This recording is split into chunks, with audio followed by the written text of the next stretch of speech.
Good morning, good morning, good morning. How's everyone today? It is Friday. Kazi and I have both already gotten to the point of realizing how excited we are. It's Friday. Um, Yeah. it is, I guess it's a big weekend here in the United States with the Super Bowl and all. Maybe we'll ask Kazi his take on that Mm. and all things non-football, but Americanized football a little later in the show if we have some extra time. But before we do that, as always, Kazi, happy Reckless Friday. How are you, my friend?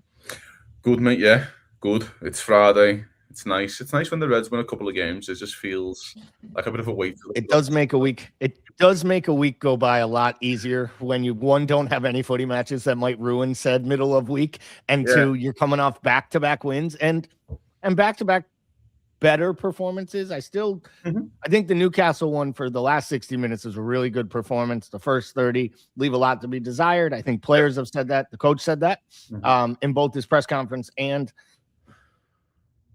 we'll get to the roundtable preamble at some point, maybe get a few minutes in on it. I don't want to spend the whole hour on it because I think we both could dissect word for word. And anytime you dissect words that were edited for hours for your dissection, I always feel like it could be a little bit. I would have much rather seen that as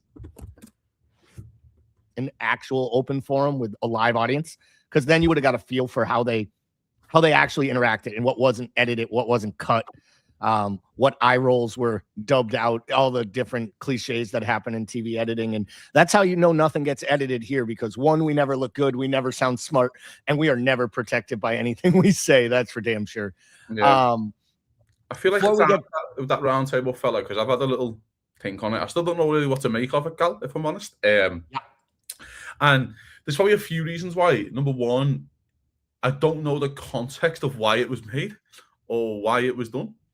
Um, I think if the context was kind of provided, which we'll never find out, um, in terms of, for example, he mentions in it the Arsenal game, like after the Arsenal game was a good before. So we know it was filmed after the Arsenal game, of course. So it was done in January of some time, which you've got to think. I'm thinking this is this at the end of what was it? Who was after Arsenal again? Was it Burnley after Arsenal? I think it was, wasn't it? Yeah.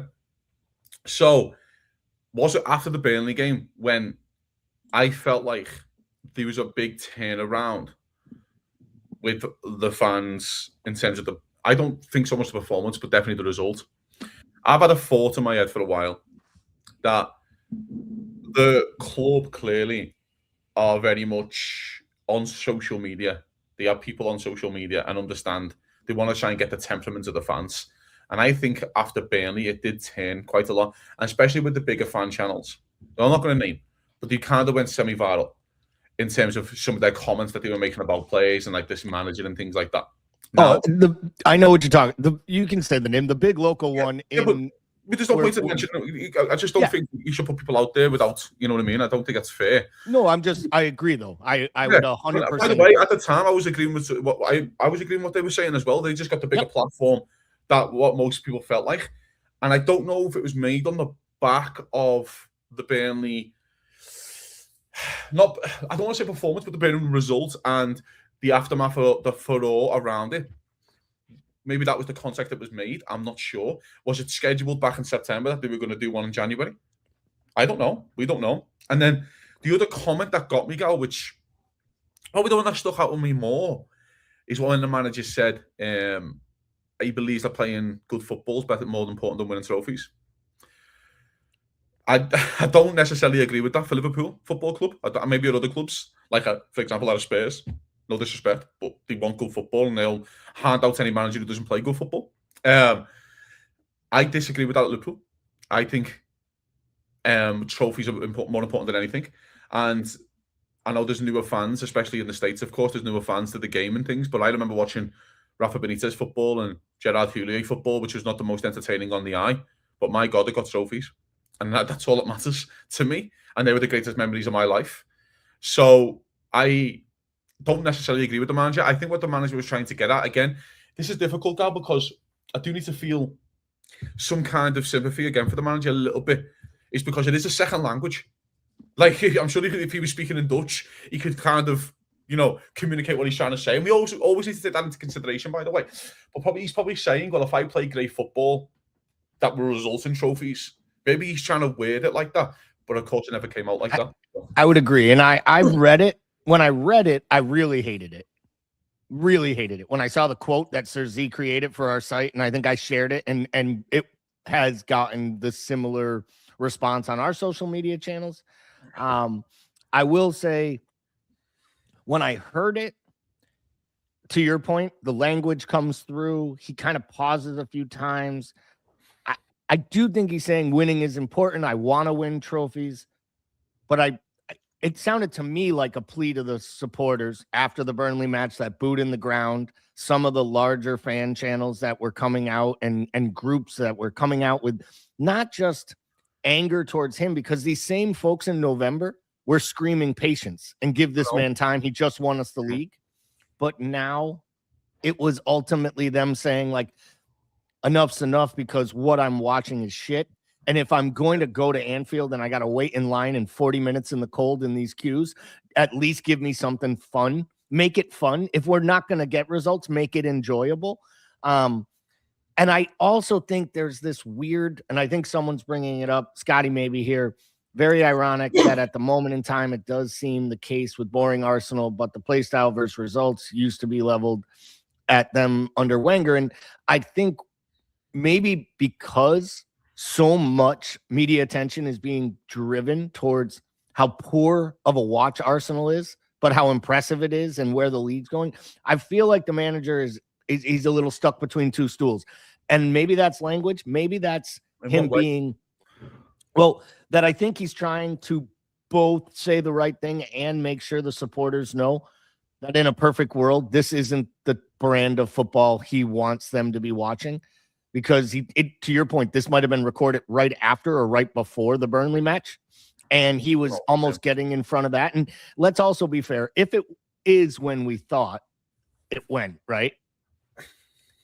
He doesn't know that they're going to score 10 goals in 2 matches, or that they're about to go to Marseille and actually put in a decent performance again in the Champions League. Like, I wonder if that interview is done on February 1st with a few different results in front of them, the fans starting to come around a little with the positives about Ekitike and Isak or Verts. Been in the chamber. That's been in the chamber.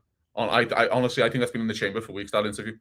I don't think it's been done this week. My point was more, I wonder if some of his talking points might have been different. It felt like they were all talking to the narrative at the moment they sat down for that interview that they wanted to address, to your point, of what was getting in the greater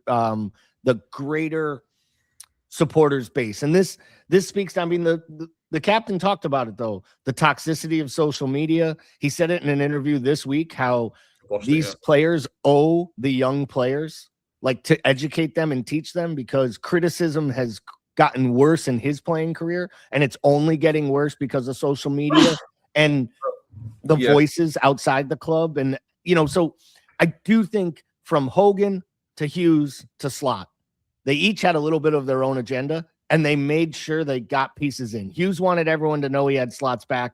Slot wanted everyone to know he didn't love this type of football. But I don't think Hughes is going to come out and say, well, I don't believe back the manager is along those lines. He can't say that. No, of course he can't. Do you know what I mean? He's never going to say that. I know it looked like a great united front in that aspect, and I can go with that guy. I think the argument is that, again, I think the context was around the Burnley game. I think it's been in the chamber for a couple of weeks. I don't think the timing of the interview dropping the day after the transfer window and Liverpool don't sign anymore doesn't help. Well, it was a poor decision by club media people, in my opinion. It's going to be a great decision, because you're getting away from Liverpool don't sign anyone till the next day. There's a big interview for everyone to start talking about. Do you know what I mean? So in that aspect, it probably is. I think, though, Gal, there's a part of this, and what you're saying about playing style and things, and I've had the thought about this for a long time, and the toxicity of social media and all that. And it is a thing. I think there's a part of this where I just think now football, when I was growing up, was very much just match of the day, 10 o'clock at night. You'd watch all the highlights. You might watch Soccer Sunday with Chris Kamara and stuff like that on the Sunday on Sky Sports, and watch the highlights. And that was about it in terms of analysis. I just think football's so overanalyzed now. And I've had this feeling for a while in terms of why football is going to this long throw, kind of less progressive style. I just think players don't want to get called out. They don't want Jamie Carragher breaking down their performance at 20 minutes on Monday Night Football and going, you can't do that, you can't defend like that, you can't defend like this, his body position's got to be here. And you're like, lad, it's just a game of footy. It's just like, maybe I'm like a bit of an old school person that way, but I want Florian Wirtz to walk away with 40% pass completion. Maybe that's what I want out of my number 10. Because if you're passing the ball forward, every single one's not going to stick. But my God, some of them are going to stick. And when they stick, we're going to score goals. I think players are just, it's so there's so many stats. You've got media and pundits just breaking down your performances. You've got fan channels now who are doing like the tactical setup of teams, literally breaking down your performances. And I just feel like it's gone too far. I just feel like it's gone so far, Gal. Maybe I'm my own here. No, I don't think you're on your own. I think all sports. I think they're scared to take a chance these days because they don't want to make a mistake and they don't want to be overanalyzed and they don't want to, you know what I mean? I just think it's all gone a bit too far. Well, I mean, I hate to say it, it's not because of America, because I'm not one of those Americans that thinks everything revolves around America. But I grew up here for 48 years, so I can equate to the sports and what I've watched here in the landscape. ESPN changed the world of sports in America when it started Sports Center in 1978 or whatever it was. And they show highlights and they show you clips. And occasionally they started doing other little shows. And then they showed you live sports. And it was like, this is the greatest thing that's ever happened. Where ESPN went away is when almost like MTV stopped showing music videos and just started showing you reality TV shows.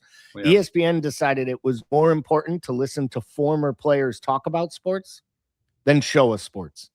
And I feel like that happened in the football world, especially in England, and has happened over the last 10 years at a rapid pace where, let's be real, there are people out there that know more about Jamie Carragher, the pundit, than Jamie Carragher, the all-time leading appearance person for Liverpool. Second. Yeah. Isn't he? Doesn't he have the most league appearances, right? Yeah, Callahan in it. Callahan's sorry.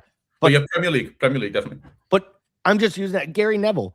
You know, people say, "Oh, he's a shite announcer. He's a United guy. He's crazy." He was unbelievable, you know. Nobody says he was an unbelievable fullback. Nobody. And like anyone who watched Manchester United knows, like, yeah, they had Rooney's and they had Scholes and they had Giggs and they had all these talented players. Gary Neville was one of the rocks of those title-winning teams. Brilliant. Just and so I look at that and it makes me laugh. Because and it's like that with the idiot, the big redhead here in America. People forget that at one point when U.S. soccer was coming up, Alexi Lalas is one of the best defenders the United States ever had. He was not a great footy player by any means, but they know him as a stupid pundit who spends all day defending, politics more than he does soccer on his Twitter handle. And this is the other part of this guy, right? Because I've had this thought again. I look in America now because, of course, I've moved to America. And I've watched, for example, Inside the NBA. Brilliant show. But they forget, and you are right in this aspect, and where I'm going with this. Shaq, Charles Barkley, especially them two, and Kenny. Shaq's the most dominant player that's probably ever played in the NBA. Charles Barkley was an absolute mean SOB when he played basketball. But they come across like these like lovable uncles of like, like that, like, you know what I mean? Like these but they were killers. Do you know what I mean? Like they were absolute killers on the court. When you look at, and again, going back to the Premier League side of things, Roy Keane was as nasty beyond, was as mean as nasty as they come. Hardest worker. Ian Wright comes across this big lovable uncle, lovely man. Mate, he was an absolute monster in front of goal. Like he took no prisoners. Ian Wright was a killer. And I just think sometimes, and again, it's the same with Carragher, where Carragher and Neville's careers have kind of been like underrated a little bit now, where they're not kind of like held in such high esteem. Jamie Carragher from 06 to 09 was along in the top 3, 4, 5 best centre halves in the world. And it's not close. I'm sorry, it isn't close. And I was watching nearly every game at the time. It wasn't close. He was unbelievable. Jamie Carragher from 06 to 09, 2010-ish. It's a joke. Gary Neville was literally the best right back to ever play in the Premier League, and still, in my opinion. You can argue Kyle Walker, and I don't mind having that chat. And I just feel like, Gal, sometimes... Good shout. Yeah, well, I just feel like sometimes, Gal, that we've gone so far in terms of and we just forget that it's a game of footy for 90 minutes where lads are making very much split-second decisions, that these lads now are so scared to take a chance because they don't want to be on the highlight reel. They don't want to be mean. They don't want to be the gif. They don't want to be the talking point on Monday Night Footy of your performance. See what I mean? Like, what's happened with, like, Kanate, for example, a couple of times and things like that. By the way, Kanate's deserved this stick. He's been awful. But I just feel like we all need to kind of take a step back a little bit. And I think the way we get back to this at kind of attacking the style of football that Slot wants to play is that you've got to get off the fucking backs now, innit? Players are going to make mistakes. Again, I've just mentioned to you about what I want my number 10's pass completion to be. Around 40%. Because he has to be passing the ball. He has to be looking to create things against the low block. Do you know what I mean? Like, he has to be looking to get in between the lines and that. He has to be looking to create chances. For example, and this is another argument, Ekatike is a great example. He scores 2 brilliant goals against Newcastle. He's excellent. He should walk off the pitch with a hat-trick. And if Liverpool are 0-0 and he misses that chance in the second half at the start, we would have roasted him. Roasted him. He's just made a mistake. Yes, he knows he should have done better. He doesn't need us to tell him. He knows he should have done better, that he should be walking off with a Premier League hat-trick and his first Premier League hat-trick. And he knows this. I just think, Gal, sometimes football's went so far in terms of over-analysing, over-talking about it. As you've said, caring more about what happens off the field than on the field. You know what I mean? And I just think we need to get back to watching a few lads kick a footy around for 90 minutes on the pitch and understand that they're there for enjoyment. I don't know. Maybe I'm wrong. I want to apologize to the listeners, anyone having issues. There's something going on, I think, with a lag in my mic every once in a while. So if that's happening and you're listening, I apologize. Or if you think those are the greatest 30 seconds of the program because I'm not talking, you're welcome. Blame Sure +7. But no, I completely agree with you guys on this one. I mean, that's why I wanted to talk about it, even in this context. You brought it up, and then the head coach talked about the problems as well. I agree about the going forward. I want them trying things. A good example of this too, you make a nice one with that Ekatike because there's a guy who's getting all the plaudits right now, deservedly so. He's showed up. If he's not the signing of the season, he's definitely Liverpool's signing of the season, even as good as Wirtz has been recently. I think overall, from start to finish, you need the goals, and he was scoring them even when we weren't creating them. Yeah. I'd argue Wirtz is the most important signing. I'll put him in Premier League signing of the season. Yeah, he's definitely Liverpool signing. Yeah. He's right in there. I mean, yeah, he's top 3. Zubimendi, Xhaka, Zubimendi. There's a few others I think you could argue, but these are all legitimately good signings, both by other teams and of course by Liverpool. But take a player like Cody Gakpo, right? I've been critical of Gakpo, but we walk out of matches now, and this is coming from folks that are in the ground or folks that are watching on TV. They can't, even when he puts in an 8 out of 10 performance, they will find the 2 things he did. The one time he didn't pass to Kirkes against Newcastle last game. I thought he was as good. I mean, obviously, best I've seen in the season. It's the best in the season. Yeah. Yeah, I agree with you. And and then I'm hearing people say, but he has to get dropped and we should be selling him. And I've never understood this. You have to be, it's like nowadays in sports, you can't just go match to match and be frustrated with Virgil after the Bournemouth match, but then hold your hand up and be like, but he's been the best center back in the Premier League for 15 years, so I'm okay with it. He can have a stinker of a day. It has to be all or nothing. People it's almost now where they've put so much vitriol out since October, November. And listen, I've been angry too. They've backed themselves into a corner that even if the side has a good day, they can't say they had a good day. If Gakpo plays well, Isak could come back and score big goals down the stretch of this season, fire us to a Champions League final. Who knows, right? And I think people will still say, well, it was a waste of money because you could have used that 100. Look at how good Ekatike is. You could have used that 160 million, and we could have got a central defender and a this. But they didn't. They got a player who can score 25 goals a year in the Premier League and has done it multiple times. He broke his leg. Like, what can you do? And he broke his leg scoring the exact goal on him. Yeah, it's a great point. He's broke his leg scoring a goal for Liverpool. Yeah, I'm with you a little bit. I just think fans now just want to be right all the time.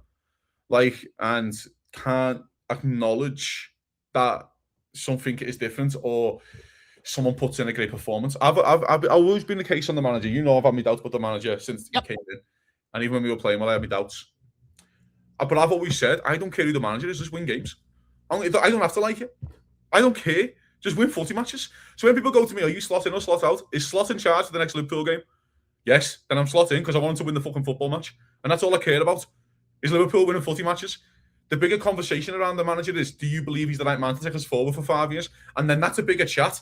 But as of right now, the conversation is, do you want slot in or out? Is he the manager? Yes. So I want him to win.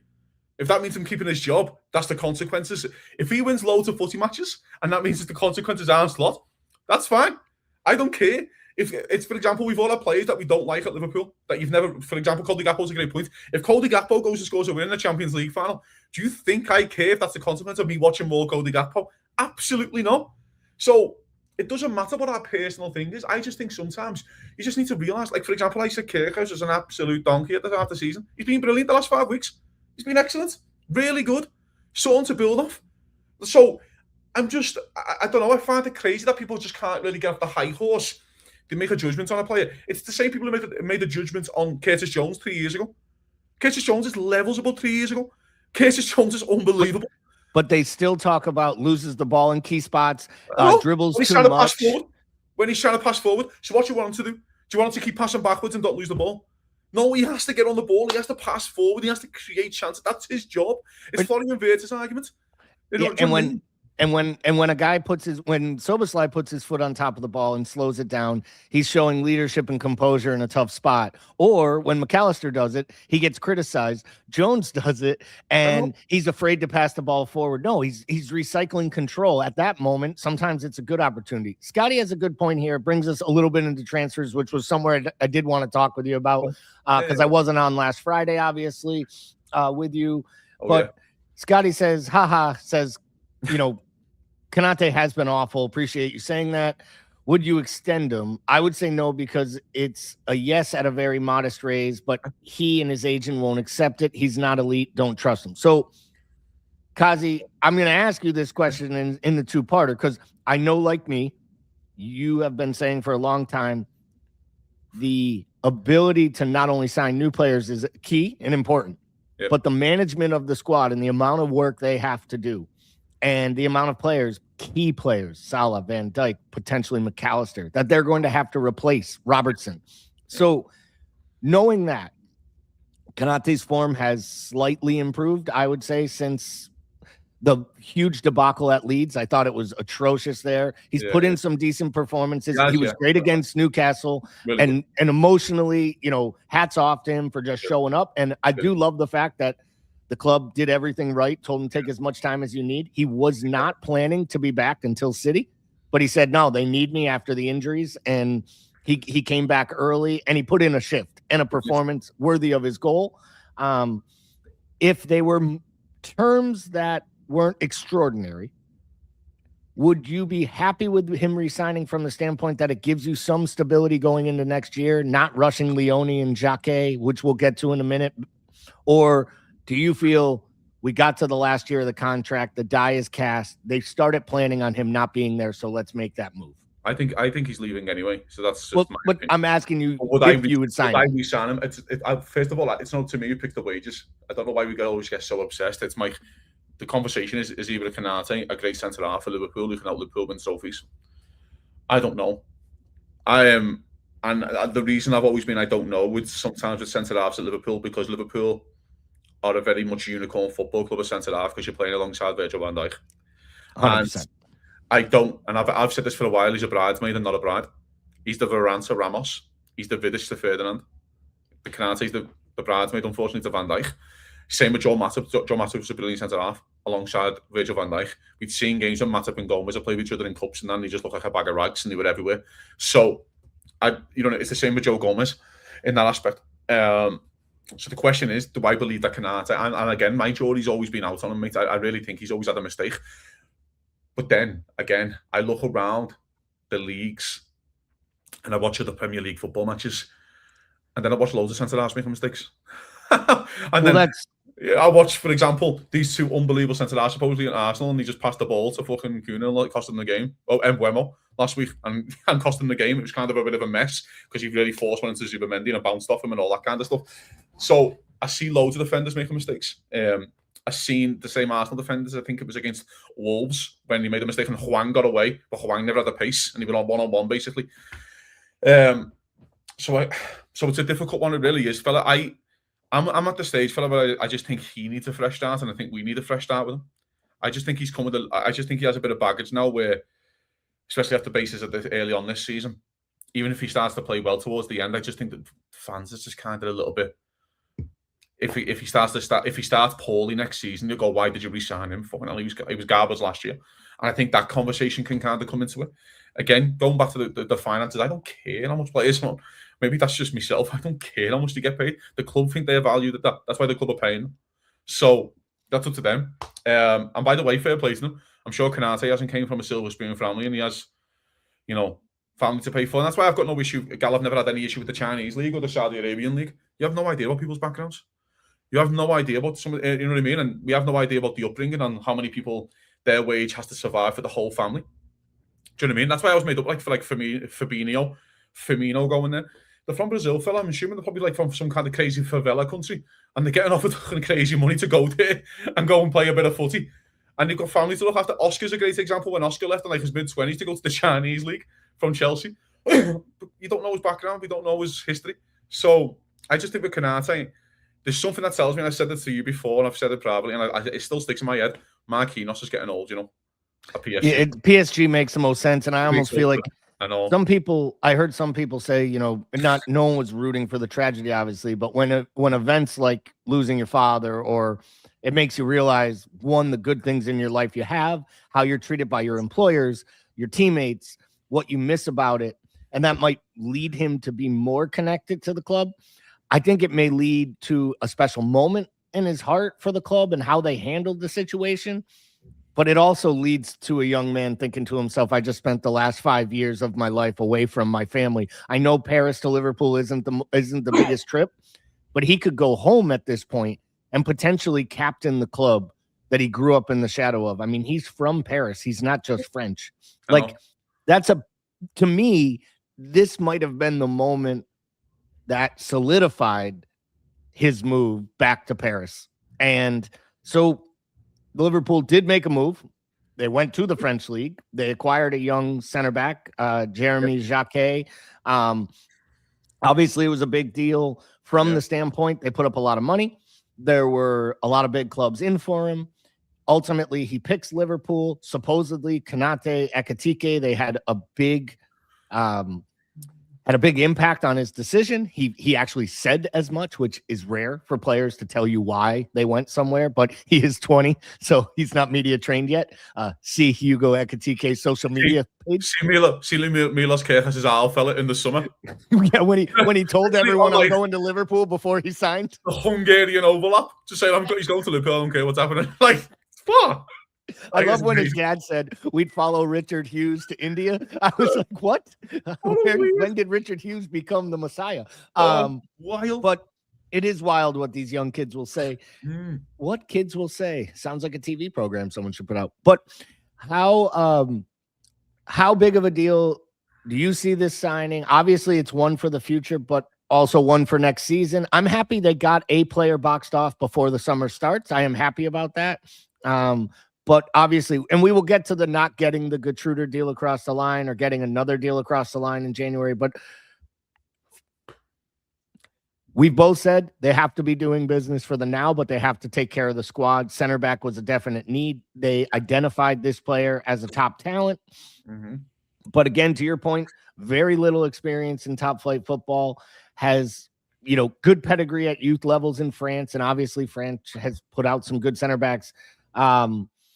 If I told you you're getting this Jacquet kid, or you're getting some Premier Leaguer, Nathan Collins, or, no, but I mean, to your point, there aren't a bunch out there. There are not a dearth of center backs available.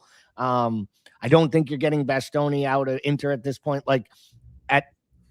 Was this smart business by the club? Do you endorse the move? Do you like the move? I don't know. I don't know much about him. I don't know much about him. You know what I mean? Has he played 30 odd games for Rennes?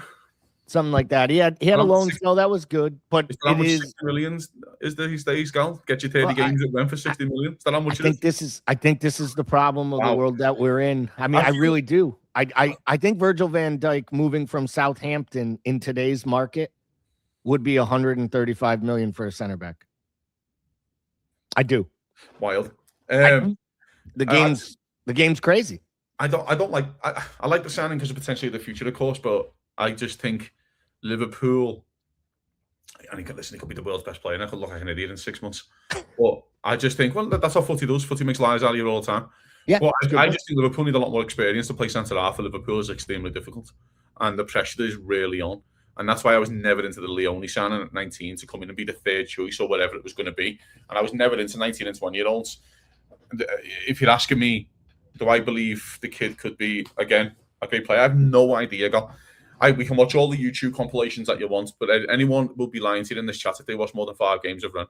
Well, I will tell you right now, I've never seen him play, and anyone can make a YouTube clip, especially for center backs that look great. It's a bunch of headers. Exactly, this is it. So I don't know, Gal. We'll find out. What it tells me is, though, Gal, for next season, let's just say Gomez moves on and Canate move on. Liverpool have a 19-year-old Leone who's come back from an ACL, a 20-year-old kid coming from the French league, and a 35-year-old Virgil van Dijk. Now, maybe I'm being quite naive and don't want to be a Debbie Downer here for everyone. Liverpool need fucking 2 more centre-halves and experienced centre-halves at that. Because those kids do not deserve to be thrown in the absolute fucking deep end from the start of next season. Because, my God, first of all, if the manager stays, the pressure's on the manager massively to get off to a good start. The pressure would be exponential. If it's a new manager, the new manager doesn't deserve 2 fucking teenagers, in effect, 2 teenagers, to be playing centre-half for Liverpool. So Hughes and the board, whoever it is, are going to have to get this lad some experienced defenders to go alongside these boys, ready for the replacement of Van Dijk. I don't really know what side he plays, the lad. If he plays the right side. He can play with Van Dijk. Virgil for a while and in certain games. That's the dream. I just want Liverpool to... God, we haven't made serious centre-half signings in years. And Liverpool need to look like we're going to make a couple of some serious centre-half signings who are going to come in and ready to play footy for Liverpool. I'm not sure Jeremy Jackett is that guy right now, and he could do. He could be. All I'm saying is we're the same club / fan base. I'm not saying all the fan base here when I say this, who handed Jarrell Kwanzaa out the club and said he wasn't good enough and he's a kid. He's a literal kid. If Jarrell Kwanzaa played like he did for Liverpool in that first season at Rennes, we'd be paying 60 million for him. So, and I that always sticks to me, Gal. Do you know what I mean? It's so hard to play centre-half for Liverpool because the pressure's so on. Again, we just spoke about getting overanalyzed by people. You're going to get overanalyzed to death when you make a mistake. And I can sit here and say, I love Jarrell Kwanzaa. I really did. I never wanted him to go out. You know that. I was very much, let's just give the kid a break. He's a kid playing centre-half for Liverpool. The club found out it was a good deal. It looks like the club got a great buyback clause on him as well. So the club maybe just say, go out there for 2 years, go and see how you develop and we'll bring you back. It looks like Jarrell Kwanzaa might be going for the World Cup for England as the 3rd, 4th choice centre-half. That doesn't seem like a bad centre-half to me, Gal. So, I don't know. Listen, hopefully this Jackett is the real deal. He comes in and Liverpool win loads of games and everyone's great. I just think we just need a lot more experience along in this team if we're going to go into a new season with 2 basically kids who haven't kicked the ball in the Premier League. That was my area of thinking that if the deal made sense for Liverpool, they might consider bringing back Canate for the plain fact that you then go in with your number 1 center back pair for another season. You know what you have in him. He's not a Rolls Royce, but he's also not a Pinto on the side of the road with no battery. He can do the job, play alongside Virgil van Dijk, allow for the young kid to bed in. It gives Leone time to come back. But how many games do you want Virgil van Dijk playing next season? This is my it has to reduce, and I do believe they have a lot of faith in Leone, and I know we only saw 80 minutes of football, and it was a good 80 minutes, but it was against the Southampton team that came out of the championship, so let's not get ourselves crazy. I keep trying to remind everyone at home, not on the road at Sunderland on a Saturday night in the rain and the cold. We all remember the really bad mistake, and this is not to dig out Kwanzaa, because I do agree with you. He was done dirty by the head coach after the first half an hour, and then by supporters all season long, because they were so in love with the coach that they all 80% want to fire now. When he was playing him right back against Newcastle away. Instead of playing Gomez at right back, who played a better right back. They played Gomez centre half, didn't even play Quans at right back. Yeah. You talked about Gomez. If you got Konate to resign, if you were able to convince, maybe Konate walks and you take Upamecano, I think I pronounced that poorly, on a free, you got to pay a little higher wage. An experienced defender, just say any 26-year-old. Yeah, okay. A big experienced defender who's played in a Champions League quarterfinal or better, right? Yeah, or the Prem. Yeah, okay. Or a Premier League defender. Good point. Say you get Mickey Van de Ven, maybe you get Crazy Romero. I don't care who it is. Someone even like Max Kilman, I'll be all right with. Well, come on. I liked Max Kilman. I know. Then you have your two youngsters that you want to groom for the future. Yeah. Would you consider just keeping Joe Gomez for the season? He's your fifth choice, maybe fourth at the beginning of the year as Leone gets back to fitness, and he's a backup right back, third string left back. Like, is that the perfect scenario? A veteran presence, the two young kids behind him, and Joe Gomez? Yeah, he's homegrown as well, which helps everyone. Yeah, I would keep Joe Gomez if it came down to it. If it came down to that scenario that you just presented, because I'd make Joe Gomez my second choice left back. I wouldn't sign one. I said there's other business to do right now. And if Joe Gomez can be the second choice left back, he can be. Do you know what I mean? And Robertson and Costas leave. And then it's Gomez and Kirkes. I'd be all right with that, you know. Because Kirkes hasn't shown to me that he picks up a lot of injuries. He's a young kid. I think he can play 50 games. He's got the motor. Yeah. And he clearly has the energy. And there's also a lot, and I'm at the stage where you'd want Joe Gomez being the captain of the League Cup third round game. You'd be the captain. Because you don't want the second, you don't, whoever's the vice going to be, I have no idea. If it's Szoboszlai, I don't want him playing it. So I just think, I think keeping a player like Joe Gomez around, I think certain players like that means a fucking the gold dust to find, you know, Gal. Like, I know he can't get fit, and I get it. But even when he was fit, Gal, like, he's all right with it. You know what I mean? In terms of, like, not sitting on the bench, I'm sure he's not all right with it. But he's not going to kick up a massive stink. And that's why I thought the Costas situation, when I used to think Costas used to get some hard lines. It's hard to find backup players, you know, who are happy to sit there and just take their modest wage and come in when they're needed. They're hard to find. They're very, like, there's the reason why we haven't signed the right winger for 10 years. Because who's sitting back up behind Mo Salah? Do you know what I mean? And that's why they're so difficult to find. So I'd be okay with Gomez doing that bit part job in an aspect.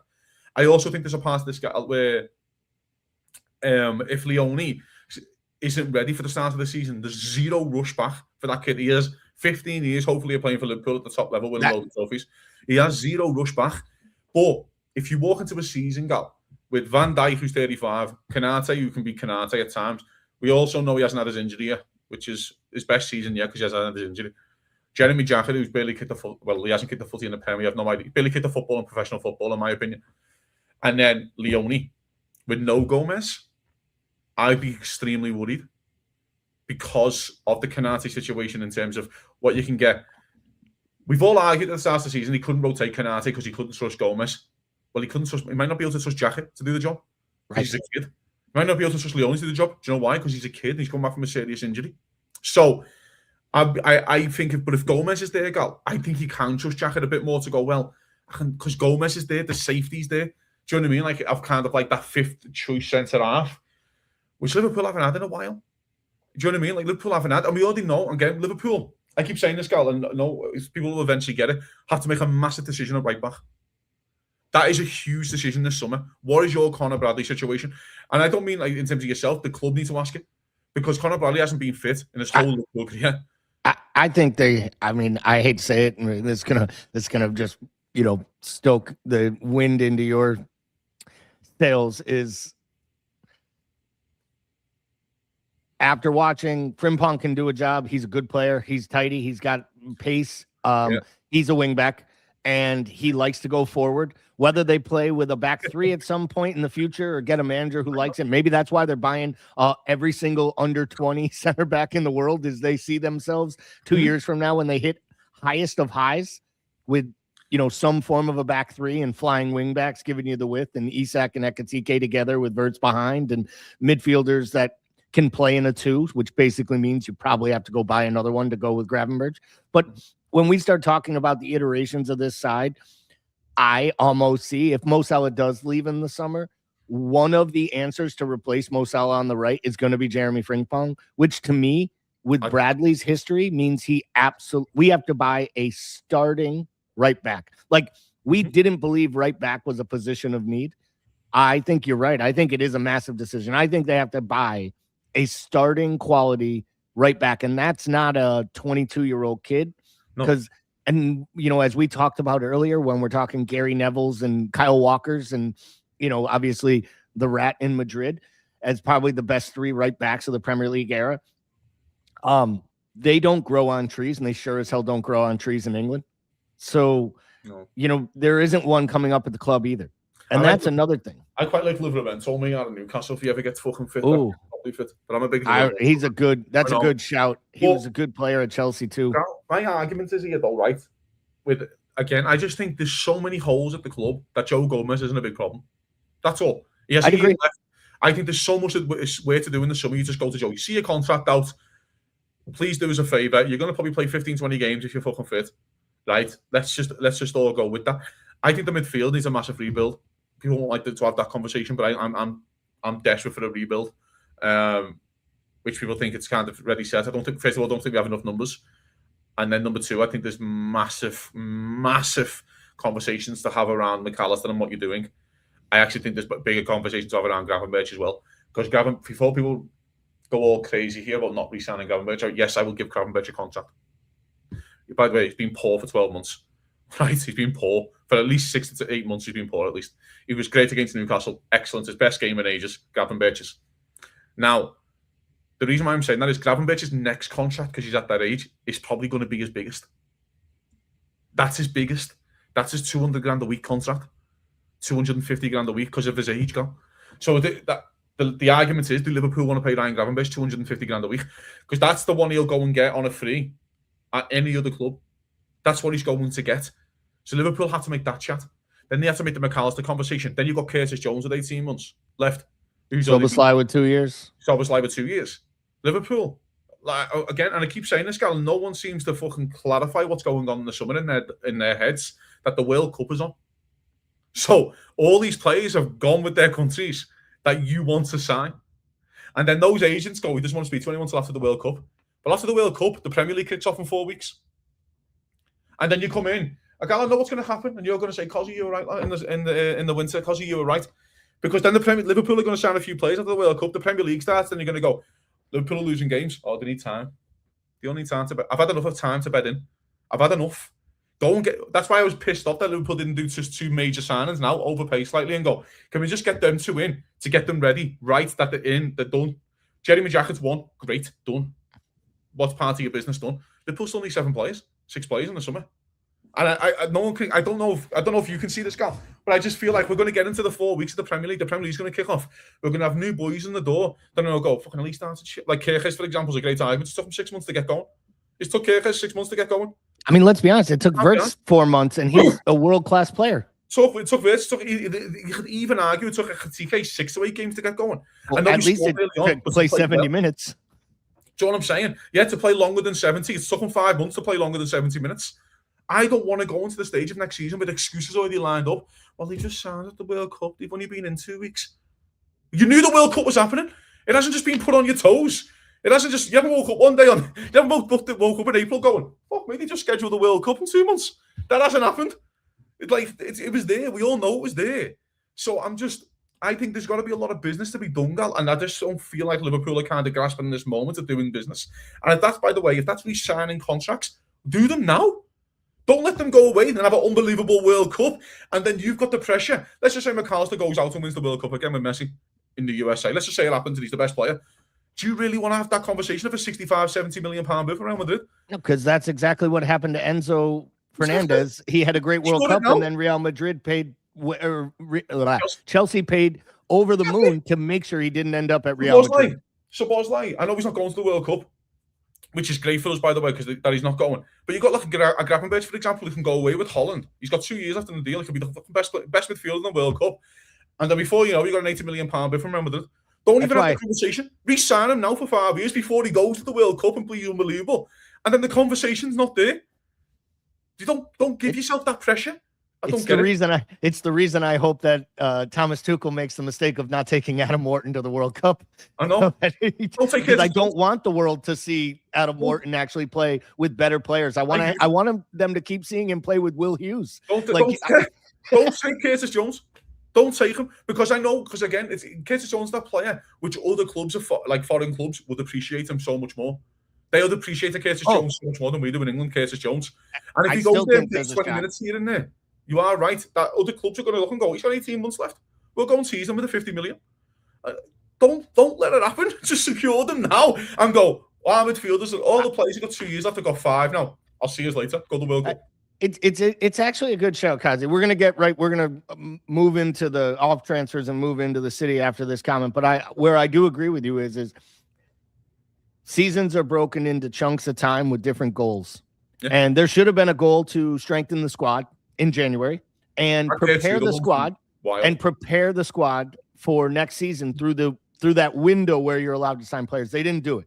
So now we move into a second period where, to me, there's 3 primary targets. It's securing Champions League football next year, securing a trophy to make this dismal season something worthwhile, and getting 2 or 3 of the existing players that you want to keep on contracts between now and May 22nd, when they pack up their stuff to go on holiday or go home for the summer or go to America and come to the World Cup with their club or with their country. So let's go into the city match. Obviously, Newcastle was great. We talked about it a lot on Monday and the other shows this week. Let's start with the lineup here.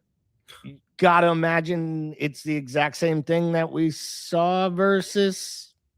Do you think he might go to more of the midfielders and try to save himself a sub, put Gakpo on the bench? Do you think we get the exact same 11 that we had versus Newcastle? It does sound like Joe Gomez should be fit enough to at least make the bench, which I think is huge. Yeah. But how are you lining up?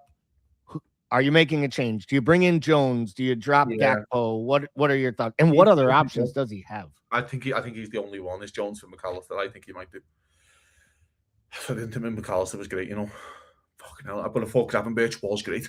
McAllister has been a tough watch still, even as improvements, and it's subtle. But I guess maybe that's how bad the baseline is in the floor. Say he's a tough watch is an understatement. And I love the lad, but I just think it's a bit like the Gakpo arguments, of course. People are just fed up of watching him. And I just think sometimes you've got to just play the softball. And you've kind of just got to play the Andy Delta in terms of just giving the fans what they want. Just give them the easy pop, and maybe give them the Curtis Jones in terms of starting at home, Anfield, and Curtis Jones starts, and everyone gets on with it. I wouldn't change anything else. Again, Joe Gomez is massive, of course. The argument is, Gallagher, you do right back. I don't know how fit Curtis Jones. I don't know if it's Joe Gomez is to do right back. Because then Curtis Jones comes out, I would put Szoboszlai back in midfield and we all go from there. I don't know what he's got left. I don't know. It's tough, this guy. I'm struggling because I don't know who he does right. I think he just keeps it. I think he'll keep the same, but he might just do McAllister for Jones. I can see the McAllister for Jones. I think the front 3. I would personally stay with the 4 attackers. It's not like City's in great fettle right now. They're not, fit and firing on all cylinders. You're going to get space, aren't you? You always do. Space. I mean, because you're playing City, there's no low block conversation. If he comes out after the game and says low block when you played City, I'm going to lose my shit. But there's also part that you're playing Sunderland away on Wednesday. So again, I always come back to this, guy, as you know, when I get my games, watch your Sunderland game and then work backwards. So I want Robertson starting against Sunderland away on Wednesday.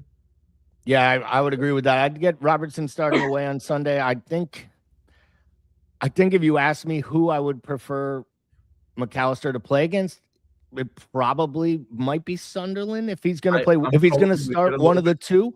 Yeah, probably the same.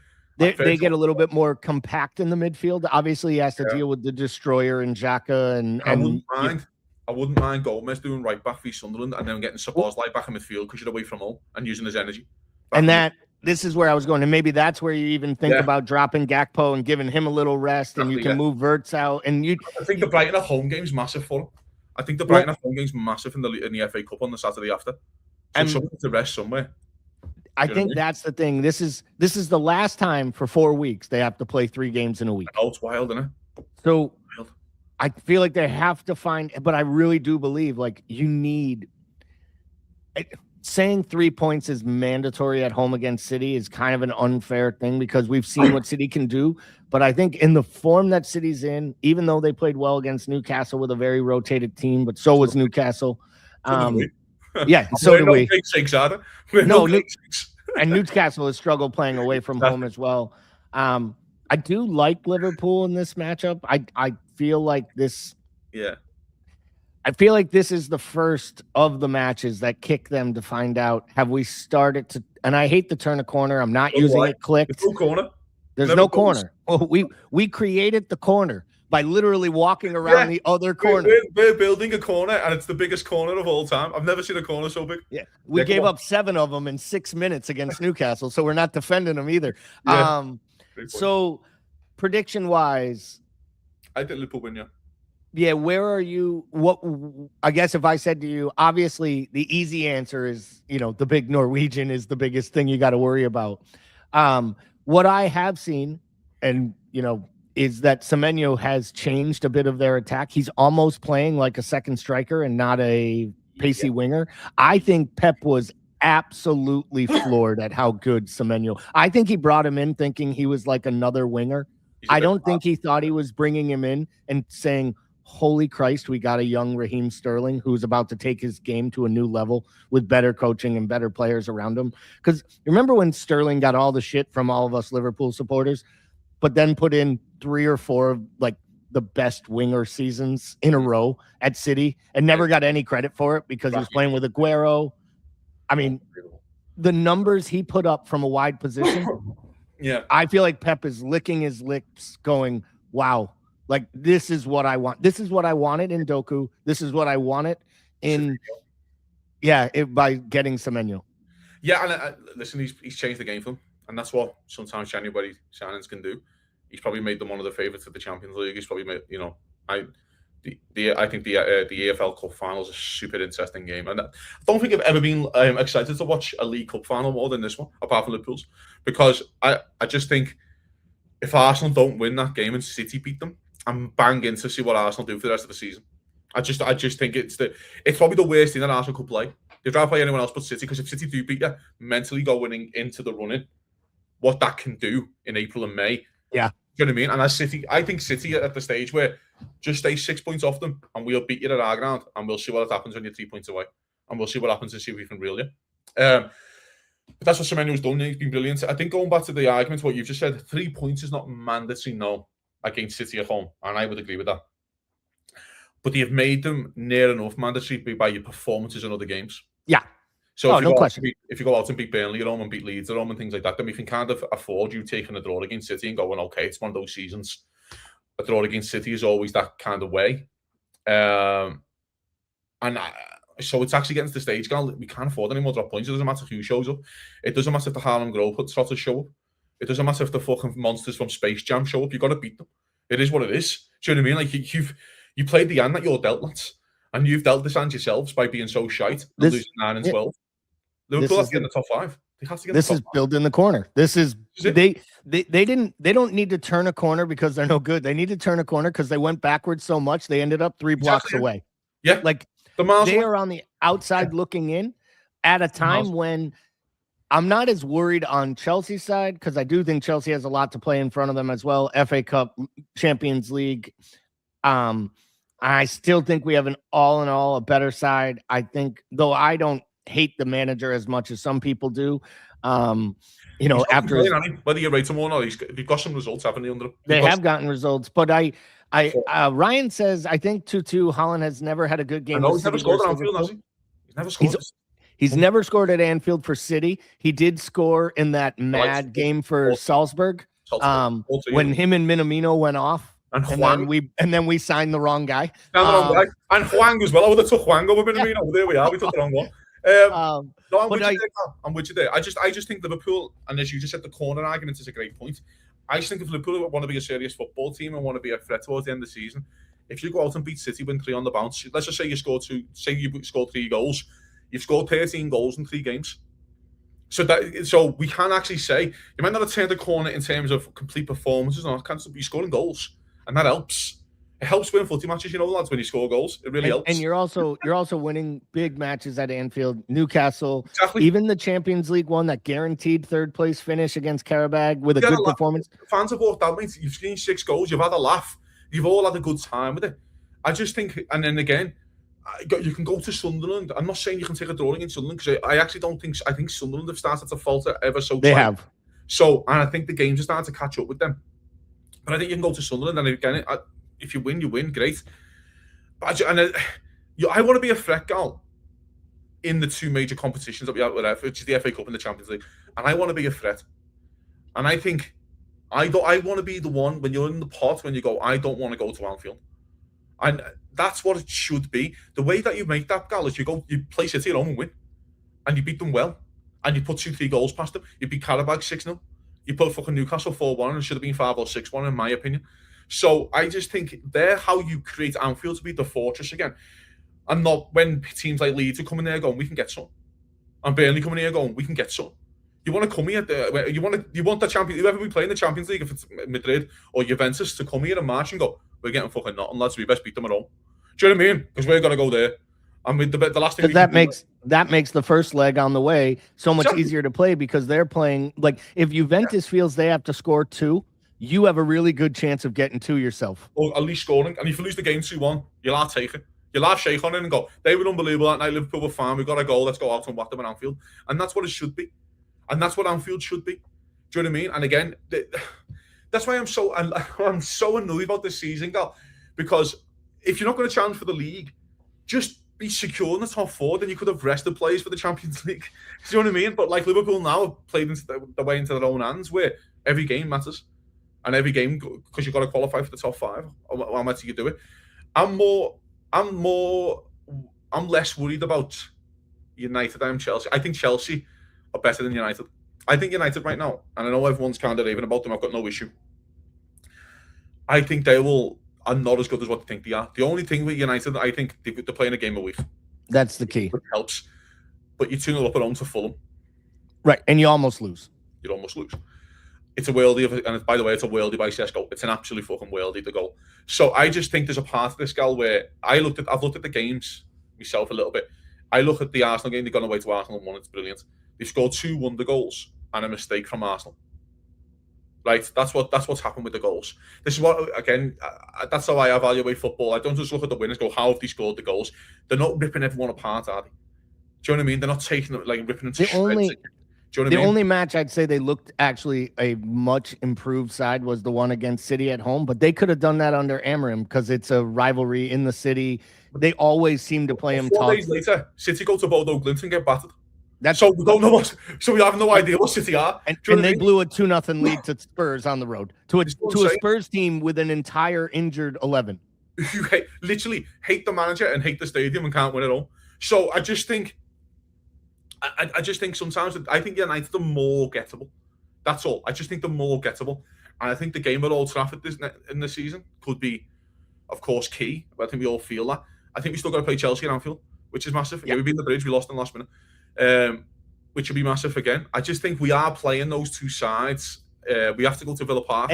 And Villa's also starting to pull back to Villa's 2 bad results away from being into the top 3 to 4.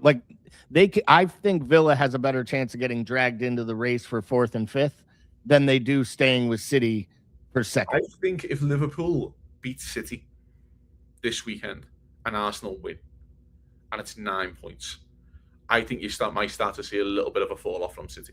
And I'm not saying they might be in a top 4 race. I'm just saying there could be 3 games to go in the Premier League and they haven't secured top 4, but they'll be comfortably 2nd. Do you get what I mean? Yep. Yeah. Be 6 points off. It could be 6 points clear at top 4, but there's 3 games to go, and you're like, aren't they secure top 4 yet? And it could be one of them ones because they're concentrating on the Champions League and other things, and they still might walk out with the League Cup and the FA Cup, and you go, well, season. Do you know what I mean? So still a pretty good year. Yeah. So I'll get you out of here on this. I mentioned it earlier. You brought up you're inside the NBA, and anyone who's listened to our shows, they know you're a fan of the NBA basketball. And unfortunately, like anything else, you came to the United States and were like, I got to pick a team. I'm going to be a Sacramento Kings fan. Okay, let me clarify this. the wife is from Sacramento area. So Fair. I was like, choose the local team. Because, of course, you support your local team in England. Yep. She's like, and she went, you can pick anyone. Golden State's down the road. And, of course, this was the time when they had Kevin Durant and things in Golden State winning everything. And I'm like, no, man, I'll pick the Kings. Not realising that the Kings hadn't made playoffs in 18 years and it was the worst drought in US sports history. But here we are. It happens to the finest of us. I have a friend, actually, who literally purely picked... He had no clue about footy, but he wanted a Premier League team about 15 years ago when it became real big on TV. And he just looked and looked. And one day he was watching a match and Stoke won. And he's like, and he's a big pot smoker. And he actually said, I'm just going to go with Stoke City. And I said, no, I don't think you know what you're doing. He's like, no, stoke it up, man. It's going to be fun. Stoke it up. Yeah. And I said to myself, man, you literally could have picked just about any other team. You could have picked Fulham. They wouldn't have won anything, but you might have enjoyed yourself. Yeah. You could have picked like anything and had a good rivalry. You picked Stoke City, but I'll give him credit. He bought a jersey. He still wears it. He still supports the side. I mean, he must be excited seeing the long throwing come back in. But come Sunday, will you watch the Super Bowl? Even as from an event standpoint, do you bet on it? Do you go to a party? Is there anything that you do when it comes to the big day for the one day a year that it's important outside of, the continental 48 states other than NFL fans? Because let's be real, the Super Bowl is a worldwide event. Yeah. The NFL is not. They're trying their hardest to make it, but it is not. It's impossible to make it a worldwide event, but that's a different conversation. I will probably watch it just with family. It'll just be on in the background. Am I an avid viewer of American football? No. I was actually the one Super Bowl I actually got into. I don't know who won it like 4 years ago. Maybe someone be able to help me, but it was a super low scoring game. It was a really low scoring. It was like 12-10 or something, and it was super low scoring. I need to. You know what? We have time, Gal. I'm gonna go with nowhere. Yeah. I'm gonna Google Super Bowl past games winners. I'll Google. There was a game like 4 or 5 years ago, if anyone can help me. And I remember it was Denver, Seattle. I think it was 10-3. Peyton Manning. 10-8. 13-3, the Patriots versus the Rams. Oh, that one was. Right. And I remember all the Americans were just like, this is fucking shit. And I was like, I'm really into this. Like, this is like, because then a touchdown felt like it was something. It felt more, it's a bit like football. When you see a goal, because it's such a low goal scoring sport, it felt like, oh my God, this is massive. And the touchdowns felt massive, and the games felt massive. So I got into that. I'm getting okay with it. NFL, but yeah, it's not for me. I will watch the Super Bowl. It's just a bit of a thing on in the background, as I say, a bit of a Sunday lunch with the family. But yeah, again, I'm more of a basketball fan, unfortunately. I did go to see the Kings a few weeks ago. I drove down. I live in Nevada now, for people who don't know, and I drove down to California. I was very fortunate to sit there courtside for the Kings game. Met the players and things. I will say that like Russell Westbrook and DeMar DeRozan did stop and sign for all the kids because I was in the VIP area, which is really nice. That's pretty cool. My friend is a big Sabonis fan. He got his jersey signed. He took it off and he signed it for him and things. It was super nice. So those players nice. And then they were 40 points down at halftime to the Hawks. So yeah, that was as we say in golf, Gally. This is a drinking day, not a scoring day. Yeah, it was a drinking night. It wasn't a game night. It was just a drinking night and just chatting to people around you. So yeah. Interesting. Well, do you have a pick for the listeners when it comes to the Super Bowl? If they were placing their money, would you bet on the Patriots? Would you bet on the Seahawks? Or are you just like Cozzy and you're absolutely betting on the under just to piss off as much of America as possible? No, look, listen, I think the Seahawks will win. Me too. So the one thing that made me laugh last week is that the Patriots were playing in like the NFC Championship game or whatever it was, the championship game. The Patriots were snowing and shit, and they won, and it was great. And then it went to the Seattle game, I think, because that was on after. Follow me if I'm the timeline's wrong, because guys, I'm so sorry, but the timeline was after. And then it was Tom Brady at the Seattle game, and I'm looking at him going, he just couldn't be arsed going back to the snow, that prick. Because if you're going to get someone in to do that game, you'd want to get Tom Brady on the commentary doing the Patriots, surely.